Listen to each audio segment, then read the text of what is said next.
All right, Oakland Raiders. Antonio Brown and Trent Brown.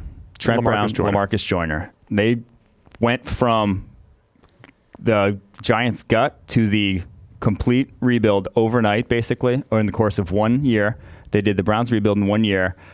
I worry about them going a little quickly here because you're still have a roster that there's a reason they went 4-12 last year. Right. They had a terrible offense. They had a terrible defense. There's a reason they're this bad. They needed pretty much every position on the roster needed help, and they go out and put big money into 3 different positions, whereas I think putting average money or picks into a handful, into spreading that wealth out so you're not a super thin roster. One of these guys goes down, all of a sudden you're back to square one to being incredibly thin at those positions. I think they just needed more than this.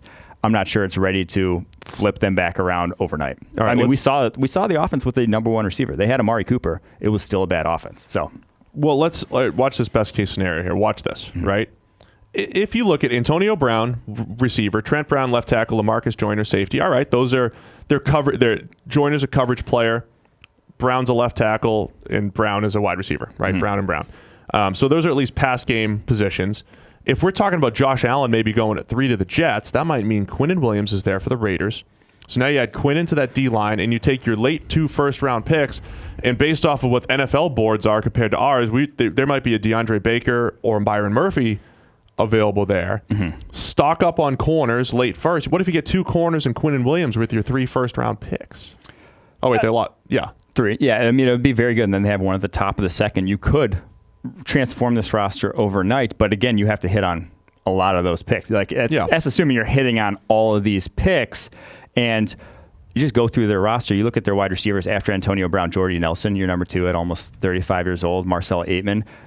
They need a number 2 there. More basically. Playmakers there. The offensive line, Kalichi Osemele, gone. You need a guard there, someone to fill in. You have now Colton Miller on the right side. There's no just telling if he's going to succeed there because he obviously has struggled on the left side. Flipping him to the opposite side, pessimistic. Not doing any favors there. Tight end, Jared Cook's gone. You have Lee Smith in there. You need a tight end. He's basically a tackle. Maybe edge, you still don't have an edge. Arden Key was a mid-rounder last year. Hopes there's some potential there, but still need an edge. Not a single caliber NFL starting linebacker on the roster at the moment. They got safety, but only Gary Connolly at corner. You need multiple corners. There's just a lot of needs still. It looks great. I mean, they added talent, but you still have a roster that's deeply still flawed. A long rebuild, and they put a lot of money into Antonio and Trent Brown and LaMarcus Joyner.